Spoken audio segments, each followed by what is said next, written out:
24 नवंबर को संभल की जामा मस्जिद के सर्वे को लेकर जो बवाल हुआ था, उस सर्वे पर सुप्रीम कोर्ट ने स्टे लगाकर विवाद को थामने की कोशिश की है। सर्वे पर रोक लगाते हुए कोर्ट ने मुस्लिम पक्ष को निचली अदालत के फैसले के खिलाफ हाईकोर्ट में अपील दायर करने के निर्देश दिए हैं। सुप्रीम कोर्ट के इस फैसले पर मुस्लिम पक्ष खुश जरूर है, लेकिन वो सर्वे पर निचली अदालत के फैसले पर सवाल जरूर उठा रहा है। वहीं इस मुद्दे पर विपक्षी दल भी वोट बैंक की सियासत करने में जुटा है। दो टूक में करेंगे चर्चा, पहले सुनते हैं बयान। ये माननीय सर्वोच्च न्यायालय, हम लोग इसी उम्मीद से गए थे कि वहां से हमें फैसला मिलेगा। हमने एसएलपी डाली थी और अल्लाह का शुक्र है माननीय सर्वोच्च न्यायालय ने उसको मंजूर करते हुए उस पर जो जजमेंट दिया है वो काबिल तारीफ है। अगली डेट तक जो 6 जनवरी लगाई है उस पर रोक लगा दी है सर्वोच्च न्यायालय ने, और उसके साथ साथ जो रिपोर्ट है उसको बंद लिफाफे में रखने के लिए कहा गया है। उसके साथ साथ जो प्रशासन है उसको हिदायत की है कि वो न्यूट्रल रहे। और अभी हम आगे भी सुप्रीम कोर्ट में एक याचिका और डालेंगे और उसमें हम मांग करेंगे कि उसकी जांच जो है माननीय सर्वोच्च न्यायालय के सिटिंग जज के द्वारा की जानी चाहिए। देखिए, 5 लोगों की हत्या हुई, 5 लोगों की हत्या हुई और ऐसी अराजकता पूरे देश के अंदर होगी। यही अजमेर के अंदर हो रहा है। तो हम तो कल कई दिन से कह रहा हूं कि सुप्रीम कोर्ट को संज्ञान लेना चाहिए, और सुप्रीम कोर्ट ने संज्ञान लेकर के रोक लगाने का काम किया। हम तहे दिल से उसका शुक्र भी अदा करते हैं, अल्लाह का शुक्र अदा करते हैं और सुप्रीम कोर्ट के फैसले का स्वागत करते हैं, क्योंकि सुप्रीम कोर्ट के इस फैसले के बाद देश के अंदर ये जो अराजकता का माहौल बनाने की तैयारी थी, इसके ऊपर रोक लगेगी। अब विपक्ष को लोकसभा और राज्यसभा चलने देना चाहिए, क्योंकि अगर उनका जांच समिति पर भी विश्वास नहीं है और अदालतों पर भी विश्वास नहीं है, एएसआई पर विश्वास नहीं है, तब तो बड़ा मुश्किल हो जाएगा। ये माननीय अदालत के आदेश के अनुपालन में सर्वे टीम जामा मस्जिद गई थी, जिस पर उपद्रवियों ने हमला किया। पुलिस पर जानलेवा हमला हुआ, जिसमें आत्मरक्षार्थ में गोली चली, और उसके बाद अब माननीय मुख्यमंत्री ने एक रिटायर्ड जज और 2 IAS अफसरों की एक समिति बनाई है। हमें उसका स्वागत करना चाहिए और उसको सहयोग करना चाहिए। हम लोग जो भी आज सुप्रीम कोर्ट का फैसला संभल की जामा मस्जिद केस के सिलसिले में आया है, उसको हम लोग वेलकम करते हैं, उसका खैर मकदम करते हैं, और इससे यकीनी तौर पर एक बड़ी राहत मिली है।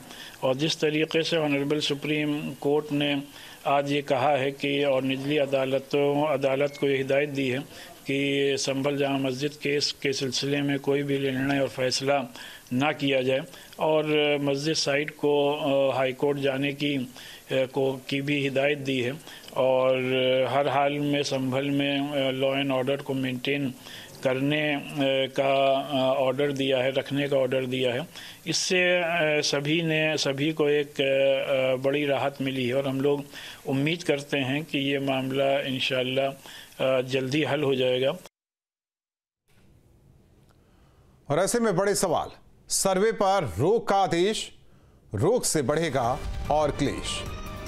अयोध्या का मुद्दा सर्वे से सुलझा, संभल का केस तारीखों में उलझा।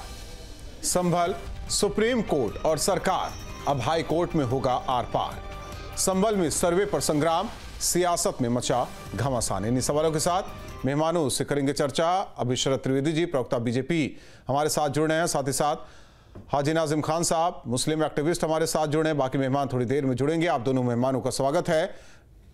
हाजी नाजिम खान साहब, अब तो खुश है ना, सुप्रीम कोर्ट ने जो आदेश दिया है, हालांकि अभी हाई कोर्ट में ये लड़ाई पहुंची। हाँ राहुल जी, देखिए, हम लोग तो सुप्रीम कोर्ट के उस फैसले से भी बड़े खुश थे जब बाबरी मस्जिद का फैसला आया, तो हमने तो जब भी स्वीकार करा। देखिए, हमारी जो है आस्था है सर्वोपरि है सुप्रीम कोर्ट के अंदर, और देखिए सुप्रीम कोर्ट देखिए सर्वोपरि है, और देखिए हम संवैधानिक लोग हैं, हमेशा संविधान में विश्वास करते हैं। लेकिन मैं ये कहना चाहता हूं कि जिस तरीके से आज सुप्रीम कोर्ट ने निचली अदालत के बारे में ये कहा है, तो कहीं ना कहीं हम लोगों को भी अब है ना ये लगने लगा कि हाँ, कि वाकई में कहीं ना कहीं निचली अदालत ने बिना एक पक्ष के सुने में इस तरीके का फैसला किया था ASI सर्वे के लिए। तो आज सुप्रीम कोर्ट के फैसले से इसने बिल्कुल क्लियर हो गया। ठीक। और राहुल जी, देखिए, हाँ, एक चीज और मैं कहना चाहता हूँ। देखिए, जिस तरीके से आज भारत के अंदर मस्जिद, ईदगाह, दरगाह का सर्वे बड़ा जोरों शोरों पर चल रहा है, लेकिन गरीबी, रोजगार, महंगाई, इन पर कभी सर्वे की बात नहीं होती। और जबकि देखिए मुल्क के वजीर आजम तो जब जाते हैं विदेशों में तो कहते हैं कि भारत बौद्ध की धरती है, तो देखिए, भारत बुद्ध की धरती है, हम लोग भी मानते हैं, लेकिन बुद्ध की धरती के जब अगर सर्वे हो जाए तो जाहिर सी बात है, पता चल जाएगा कितने बुद्ध के कर दीजिए ना। हम तो कह रहे हैं कि जो बहुत नए मंदिर उस पे नहीं, मैं तो कह रहा हूं ना, आए तो सामने, जिनको जहां लगे करे, कौन मना कर रहा है? देश में स्वतंत्रता ऐसी बात को लेकर है। लेकिन सवाल, नाजिम साहब, आपसे एक छोटा सा सवाल यह भी है कि जब निचली अदालत ने फैसला दिया सर्वे को लेकर, तभी क्यों नहीं हाई कोर्ट सुप्रीम कोर्ट में गए? आप लोग रुकते रहे, रविवार को ये सब हो गया। जब समझ लिए कि कुछ नहीं होना है, तब पहुंचे सुप्रीम कोर्ट। देर तो उन लोगों की तरफ से भी हुई ना, जहां संभल को क्या हिंसा में झोंकने को लेकर भी कुछ लोग तैयार थे कि ये हो जाए, तब हम सुप्रीम कोर्ट का रुख करते हैं। हाँ राहुल जी, देखिए जिस तरीके से संभल की घटना घटी गई, बड़ी दुखदायी घटना। देखिए, हम लोग जब से ये संभल की घटना हुई है, आपके माध्यम से, आपके चैनल के माध्यम से हमेशा शांति की अपील करते आए और ये कहते हैं कि संभल आपका अपना, संभल को संभाल कर रखिए।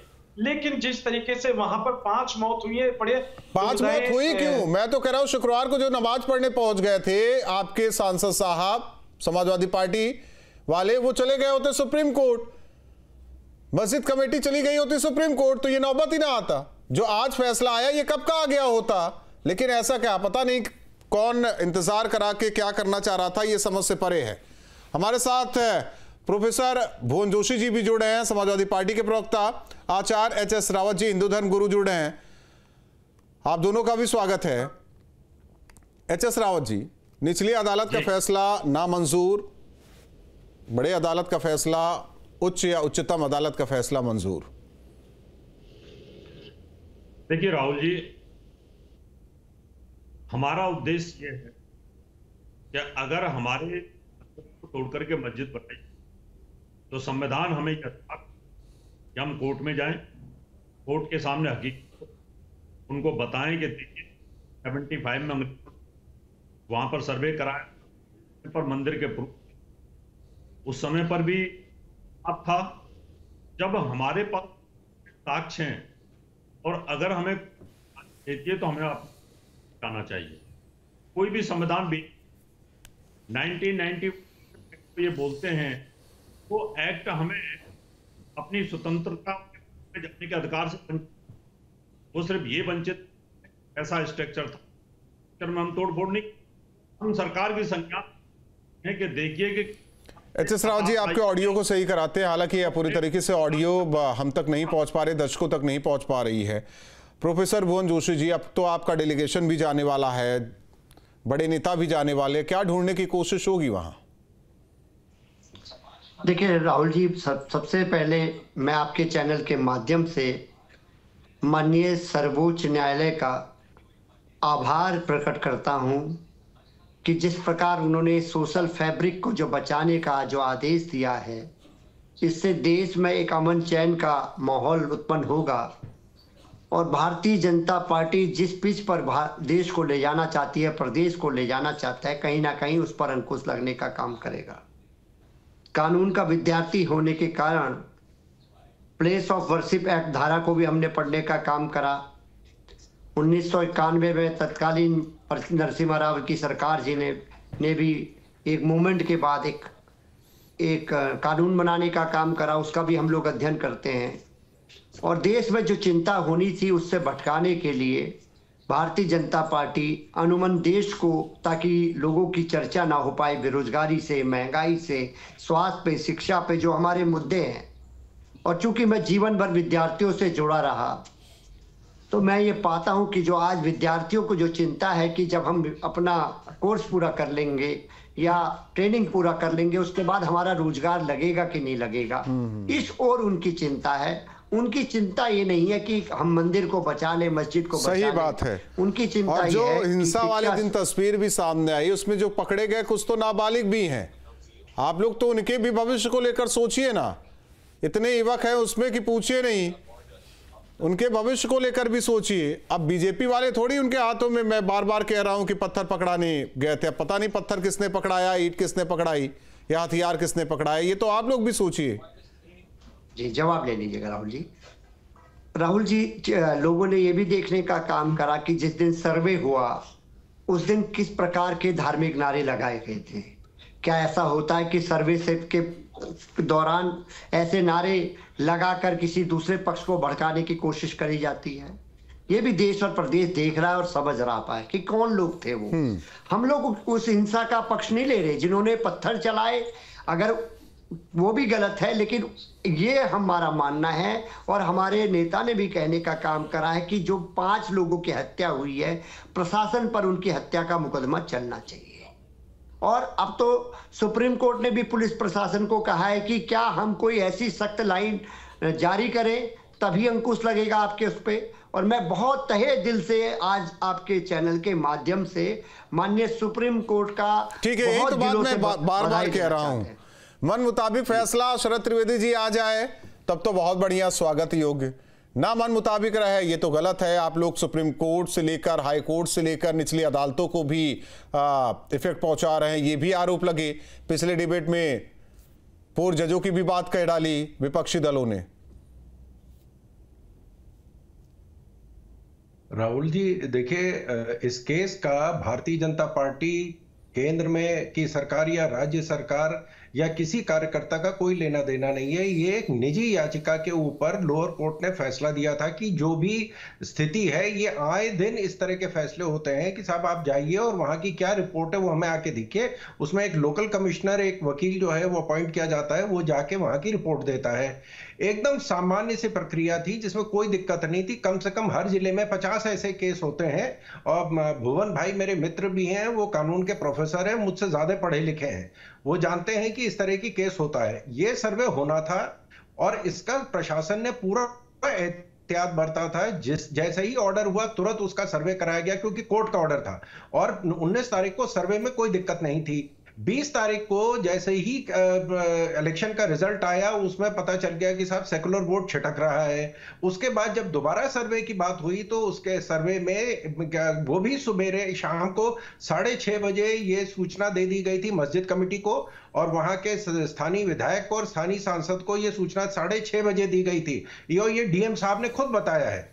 और उन्होंने कहा कि उसके बाद हमने सुबह 7 बजे सर्वे कराया ताकि कोई किसी को दिक्कत ना आए, आने जाने वालों को कोई दिक्कत ना आए। 11 बजे जब सर्वे की टीम लौट रही थी तब ये लोग इकट्ठा होकर इन्होंने पथराव शुरू किया है। और जितने लोग हताहत हुए, बड़ी दुखद बात है, लेकिन कोई भी जो हताहत हुआ है वो आपकी बात कैसे माने? से कोई लेना देना उनका कहना है कि उन्हें आप पर विश्वास नहीं है, लोग खुद लेके आए, उन्हें अधिकारियों पर विश्वास नहीं है जिसमें ये घटना घटी है। विपक्षी दल आपकी बात कैसे माने? इंटरव्यू आया है शरद त्रिवेदी जी, विपक्षी दल आपकी बात कैसे माने? ना उनको आप पर विश्वास है, ना पुलिस प्रशासन पर, ना जिला प्रशासन पर विश्वास है, बात कैसे माने वो? नहीं राहुल जी, आप बिल्कुल सही बात कह रहे हैं। विपक्ष को तो हमारे सेना पे भी विश्वास नहीं। वो वहां सबूत मांग रहे हैं कि साहब आप बताइए कि वहां बालाकोट पे स्ट्राइक हुई थी नहीं थी। वो तो सेना पे विश्वास नहीं है। वो सुप्रीम कोर्ट तो छोड़िए, हमारी सेना पे भी विश्वास नहीं है, संसद पे विश्वास नहीं है, न्यायपालिका पे विश्वास नहीं है। इनके नेता कह रहे हैं कि साहब अगर संसद आपका है तो सड़कें हमारी है, इस तरह की बयानबाजी की जा रही है। वहां जहां 5 वकील थे उसमें कोई हिंदू मुस्लिम नहीं था। हिंदू का तो सवाल ही पैदा नहीं होता। वो 5 वकील थे और वकील जो है नारे लगा रहे थे। मुझे नहीं लग रहा है कि ये मतलब हास्यप्रद सी बात है और बड़ी दुखद चीज है कि इस तरह की बयानबाजी की जा रही हो। यह भी कहा जा रहा है कि पुलिस कट्टे लेके आई थी। मतलब जो पार्टियां खुद सत्ता में रही हैं 25-25, 30-30 साल, वो इस तरह के बयान दे रही हैं कि साहब पुलिस कट्टे लेके आई थी, पुलिस नहीं, उनको ज्यादा पता होगा इसीलिए कह रहे हैं। इनको मारा। हालांकि आचार्य एस रावत जी आपकी बात रह गई थी, आप अपनी बात पूरी कर लीजिए। बड़ी सोचने की बात है ये। देखिए राहुल जी, मैं एक कहता था कि जैसे आजम साहब संविधान पर विश्वास है, ऐसे हमें भी संविधान पर विश्वास है। सुप्रीम कोर्ट ने जो आज फैसला दिया वो ठीक है, उन्होंने दिया, लेकिन हमारा अधिकार यह है, संविधान हमें यह अधिकार देता है कि जहां जहां पर भी मुगल आक्रांताओं ने हमारे मंदिरों को तोड़ा और उसके साक्ष्य हमारे पास हैं, उन साक्ष्यों को लेकर के आज हम सुप्रीम कोर्ट, हाई कोर्ट या लोअर कोर्ट में जा सकते हैं। और वही हमने किया। हमने जाकर के बताया कि 1975 में अंग्रेजों के समय पर भी यहाँ पर सर्वे हुआ था और सर्वे में ये पाया गया था कि यहाँ पर पहले ये हिंदू मंदिर के साक्ष्य मिले हैं। अगर वही चीज मैं अपने घर वापसी के लिए, अपने मंदिर को वापसी के लिए अगर मैं कोर्ट में जाता हूं तो इनको दिक्कत क्या है, इनको परेशानी क्या है? ये क्यों वहां पर गोलियां चला रहे हैं? वहां पर किसने पत्थर रखे? पत्थरों को चलवाने के लिए भड़काया किसने? हमने तो नहीं कहा। हिंदुओं ने तो नहीं कहा कि पत्थर मारो, हिंदुओं ने तो गोली नहीं चलाई। पुलिस ने अपने बचाव के लिए किस प्रकार से पुलिस ने पथराव किया है, जैसे आर्मी में पथराव किए जाते हैं। लेकिन एक सवाल एचएस रावत जी आपसे है, आपको नहीं लगता कि ये देरी अगर ना हुई होती तो रविवार को ये हिंसा भी ना होती? जिस तरीके से कल सब पहुंच गया है सुप्रीम कोर्ट, जिस निचली अदालत ने फैसला दिया उसको चुनौती दे देते सुप्रीम कोर्ट में, तो हो सकता है कि मामला कुछ और होता, रविवार को संभलना जलता। बिल्कुल, इसमें कोई दो राय नहीं है। इनको कोर्ट में जाना चाहिए था। ये एक्स पार्टी फैसला हुआ, कोर्ट में ये गए नहीं और फिर कह रहे हैं कि कोर्ट ने इनको सपोर्ट किया है। कोर्ट ने एक तरफा फैसला कर दिया है। पढ़े लिखे वकील हैं, पढ़े लिखे लोग हैं, पढ़े लिखे डिबेट में बैठते हैं, फिर कोर्ट के ऊपर आरोप लगाते हैं कोर्ट इनके साथ मिला हुआ है। किस तरह के संविधान में विश्वास करने की बात करते हैं ये लोग, बताइए। अगर ये वहां पर होते तो इनके वकील होते तो फैसले को चैलेंज किया जा सकता था, हाईकोर्ट जा सकते थे ये, और उसी समय हाईकोर्ट अगर नहीं सुनता सुप्रीम कोर्ट जा सकते थे। अब भी तो गए ना, 5 आदमियों को मरवाने के बाद, मारने के बाद भी तो ये गए लोग। इसलिए इनका संविधान पर विश्वास नहीं, इनका कोर्ट पर विश्वास नहीं। ये अपने फायदे के हिसाब से अगर कोई कोर्ट इनके फैसला देता है तो उसका सम्मान जरूर करेंगे कि हम संविधान और कोर्ट का सम्मान करते हैं। सावानो केस में इन्होंने सुप्रीम कोर्ट के फैसले की धज्जियां उड़ा दी थी। नाजिम साहब, ये मामला थोड़ी देर के लिए रुका है लेकिन टला नहीं है। हाँ राहुल जी, देखिए अभी आप के डिबेट पर देखिए, भाजपा के प्रवक्ता ने एक बात कही थी कि इनको आवाज नहीं। हाँ हाँ, मेरी आवाज आ रही है? आ रही, बोलिए। हाँ, मैं ये कह रहा था राहुल जी, देखिए हम सेना को दिल से एक्सपेक्ट करते हैं और हमारी जो सेना है हम लोगों के लिए सर्वोपरि है भारत के अंदर, क्योंकि ये सेना ही तो जो हम लोग सुरक्षित है भारत के अंदर। और देखिए जिस तरीके ये तो कह रहे हैं ये पुलिस वाले भी हैं जो आपके अपने घरों में सुरक्षित रखते हैं, उन पर भी पथराव किया गया। तो राहुल जी मैं वहीं आ जाता हूँ, एक मिनट।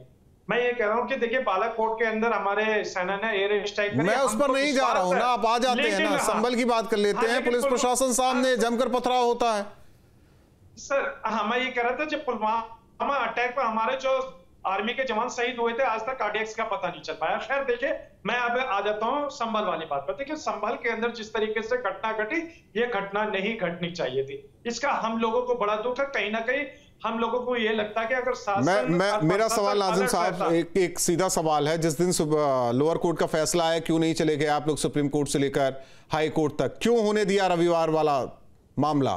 क्यों होने दिया आप लोगों ने हिंसा, चाहे कोई भी हो, इसमें क्यों होने दी? देरी क्यों की? हाँ देखिए राहुल जी, हमारे जो मस्जिद कमेटी के जो मेंबर हैं उन्होंने पूरी तैयारी करी कि किस पहलू पे लोगों को सुना नहीं गया, तो सारे पहलू इकट्ठे करके तभी तो सुप्रीम कोर्ट में गए। और जब सुप्रीम कोर्ट में हमने सारी बातें बताई तो सुप्रीम कोर्ट ने तभी तो निचली अदालत के जो फैसला आया था आप कहाँ की बात कर रहे हैं? आप न्यायिक प्रक्रिया नहीं जानते या सारी चीजें जानबूझकर भी अनजान बन रहे हैं? भुवन जोशी जी, आप तो कानून के जानकार हैं।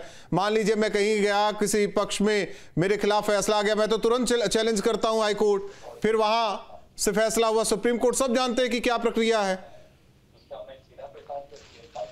देखिए जो पहला सर्वे हुआ उसमें प्रशासन ने और वहां के स्थानीय लोगों ने पूरा जो मस्जिद का।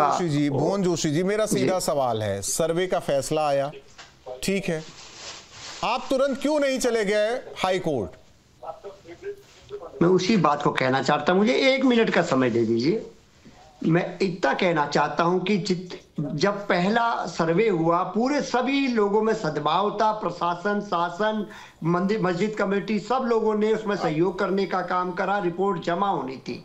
लेकिन देश और प्रदेश को पता, आनंद फानन में दूसरा सर्वे 23 तारीख को आदेश पारित कर दिया गया, 24 को कराया गया। देखिए यही चीज है ना भुवन जोशी जी, आपसे तो आप या तो आप कानून के जानकार बन के बात कर लीजिए या तो राजनीतिक के बन के बात कर लीजिए, दो में से एक पर रहिए आप।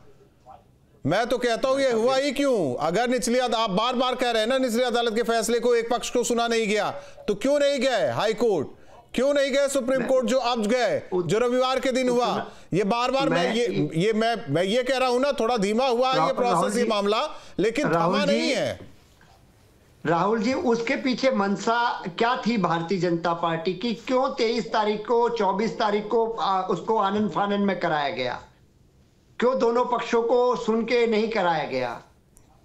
ये भी तो प्रश्न बनता है ना। और मैं तो आपसे संभल को मैं तो आपसे सीधे कह रहा हूं, मेरे ऊपर कुछ है, मेरे खिलाफ फैसला आ गया कोर्ट का, निचली अदालत का, मैं कहां जाऊंगा? मैं इंतजार करूंगा क्या कुछ करने के लिए? उसमें समय तो मिलना चाहिए ना। आप ये 19 तारीख की, जहां तक मेरा फैसला किस दिन आया आप बताइए ना, फैसला किस दिन आया? सर्वे का फैसला किस दिन आया? 19 तारीख के बाद ये 23 तारीख को दोबारा आदेश कर दी गए, 24 को ये घटना घटी है।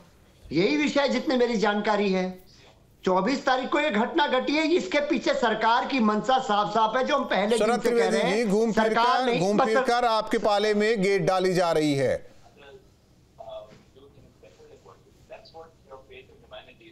है ना हम जज हैं ना हम वकील हैं, हमारा कोई लेना देना नहीं था इस केस से।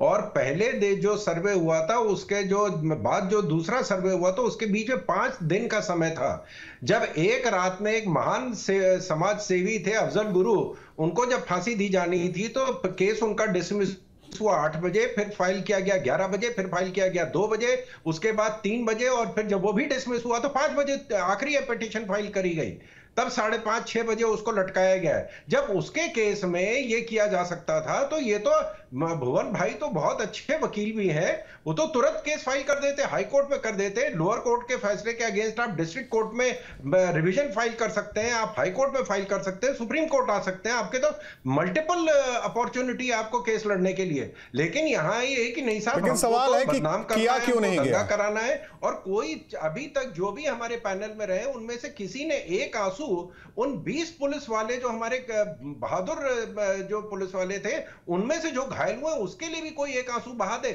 लेकिन वो 4 लोगों के ऊपर हुआ है जो बहुत दुखद है, और जिनमें से किसी के ऊपर एक भी गोली का निशान नहीं है। वो आपस की लड़ाई में छर्रे एक दूसरे के ऊपर चलाए गए हैं या क्या घटना। ठीक है नाजिम साहब, एक सवाल है कि जो होना था वो हो गया, अब आगे क्या? हाईकोर्ट जाएंगे, लेकिन मैं बार बार कह रहा हूं ये मामला थमा नहीं है, दोनों पक्षों को समझना होगा।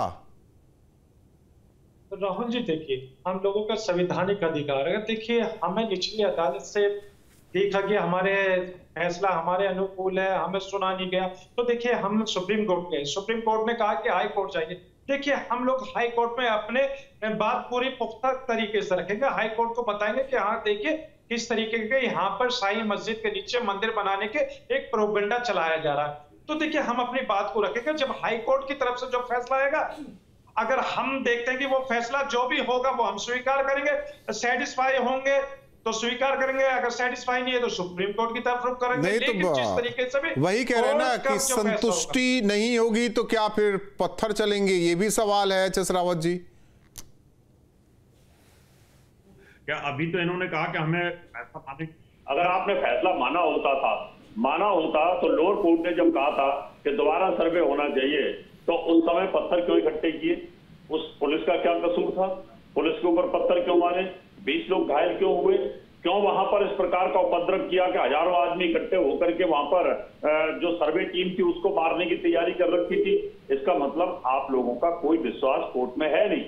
आप एक दहशत फैलाना चाहते थे कि किसी प्रकार से यहाँ इतनी दहशत फैला दो कि आगे से कोई भी हिंदू किसी भी मस्जिद पर इस प्रकार का कोर्ट केस ना करे और ना सर्वे की हिमायत करे। लेकिन एच.एस. रावत जी, आप लोगों पर आरोप है ना, आप लोगों पर यही आरोप कि हर मस्जिद के नीचे मंदिर ढूंढेंगे तो काम कैसे चलेगा? फिर जो प्रूफ हैं, अंग्रेजों के समय के प्रूफ हैं, उन प्रूफों के आधार पर हर मंदिर में नहीं ढूंढ रहे हम। नहीं, आजादी के वक्त कहा गया था जो ढांचा जैसे उसको वैसे ही रहने दिया जाए, कुछ स्थलों को छोड़कर फिर वर्शिप एक्ट आया, उसका भी उल्लंघन बार बार बताया जा रहा है। नहीं, अब तो रहने दीजिए। कोई उल्लंघन नहीं है राहुल जी, वर्शिप एक्ट का कोई उल्लंघन नहीं है। इसमें वर्शिप एक्ट ये थोड़ी कहता है कि आप कोर्ट में नहीं जा सकते, आप प्रूफ नहीं रख सकते, आप कोर्ट केस नहीं लड़ सकते, आप अपने मंदिर वापसी के लिए आप अपने साक्ष्य नहीं रख सकते। वर्शिप एक्ट तो ये कहता है कि जो जैसा ढांचा है जोशी जी क्यों नहीं ढूंढेंगे, क्यों नहीं जाएंगे?